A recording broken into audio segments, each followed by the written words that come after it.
níṣe ni èdè àìyedè ló mà fẹ́ ṣẹlẹ̀ lórí ìdásílẹ̀ ẹgbẹ́ àwọn ọba apá gúúsù orílẹ̀-èdè nàìjíríà, ìyẹn àwọn ẹgbẹ́ àwọn ọba tó pa ilẹ̀ yorùbá, ìgbò àti ilẹ̀ ìjọ pọ̀, èyí tí wọ́n ń pè ní Southern Nigeria Traditional Council SNTC, pẹ̀lú bí ọ̀kan lára àwọn ọba ilẹ̀ ìgbò, ìyún Ogbunechendo ti ìlú Ezema-Olo ní ìpínlẹ̀ Enugu, Igwe Lawrence Agubuzu, bí ó ṣe gbéná wojú Ọọ̀ni Ilé-Ifẹ̀ ọba Babátúndé Ẹniìtàn Adéyẹyè Ògúnwùsì Ọ̀jájá kejì níta gbangba ní inú ilé ìjọba l'Àbújá, tó sì jẹ́ pé níṣe ni ọ̀rọ̀ ọ̀hún ló ti di ariwo àti nǹkan ńlá káàkiri orí ẹ̀rọ ayélujára lásìkò yìí. Ǹjẹ́ kí ló ṣẹlẹ̀ láàrin Igwe Lawrence Agubuzu àti Ọọ̀ni Ilé-Ifẹ̀? Ó mà ní bí ìpàdé ṣe wáyé láàrin àwọn ìgbìmọ̀ lọ́balọ́ba ti apá gúúsù nàìjíríà, èyí tó ń pè ní Southern Nigeria Traditional Council, àti gbogbo ìgbìmọ̀ lọ́balọ́ba ti orílẹ̀-èdè nàìjíríà, èyí tó ń pè ní Nigeria Traditional Council, níbi tí wọ́n ti ṣe ìpàdé pẹ̀lú ilé-iṣẹ́ tó ń rí sí ọ̀rọ̀ ìlera lórílẹ̀-èdè yìí, ìyún Ministry for Health, tó sì jẹ́ pé níbẹ̀ ni wọ́n ti fẹ́ kí àjọṣepọ̀ kó wà láàrin ilé-iṣẹ́ ọ̀rọ̀ ìlera àti àwọn ọba orílẹ̀-èdè nàìjíríà. Ṣùgbọ́n nígbà tí ó ń sọ̀rọ̀ níbi ètò yìí, ètò wáyé nínú ilé ìjọba l'Àbújá tó ń pè ní Aso Rock tàbí Aso Villa,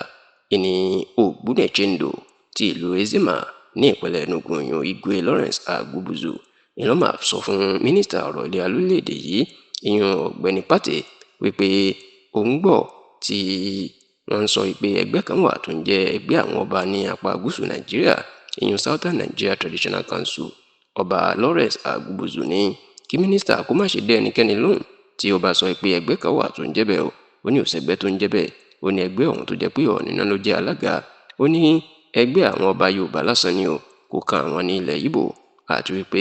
bí Pàtẹ bá fẹ́ gbé owó kan fún àwọn nípasẹ̀ ẹgbẹ́ náà, ó ní owó ẹ̀ wọgbó ni o. Ó ní tó bá fẹ́ fáwọn lówó, kó fáwọn ní ti àwọn nílẹ̀ Ìgbò, kó fáwọn yorùbá tí wọn, kó fáwọn ìjọ, tó sì ní kò sí ẹgbẹ́ kan tó ń jẹ́ ẹgbẹ́ apá gúúsù orílẹ̀-èdè nàìjíríà.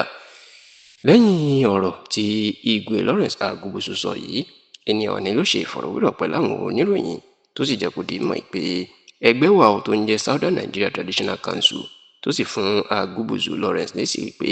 kì í ṣe dandan fún ẹnikẹ́ni láti darapọ̀, ṣùgbọ́n ọ̀pọ̀ àwọn ọba ńláńlá ilẹ̀ Ìgbò, pàápàá ẹni tó pè ní Eze-Aro Arochukwu ti ìlú Arochukwu, ìyún Eberechukwu Orji, ó ní irú wọn wà nínú ẹgbẹ́ náà. Nígbà tí Eze ti ìlú Arochukwu, ìyún Igwe Eberechukwu Orji, tó jẹ́ agbẹnusọ ẹgbẹ́ Southern Nigeria Traditional Council, tó ń sọ̀rọ̀ lórí eléyìí ló jẹ́ kó di mọ̀ pé ẹgbẹ́ àwọn ọba gúúsù nàìjíríà, Southern Nigeria Traditional Council, olówó ó ní kódà ìlú Òwèrì ní ìpínlẹ̀ Imo ni wọ́n ti ṣe ìfilọ́lẹ̀, tí wọ́n sì fi Ọọ̀ni Ilé-Ifẹ̀ jẹ́ olórí àti alága. Kódà ó ní ààrẹ náà wà níbẹ̀ lọ́jọ́ tí wọ́n ṣe ìfilọ́lẹ̀ ọ̀hún.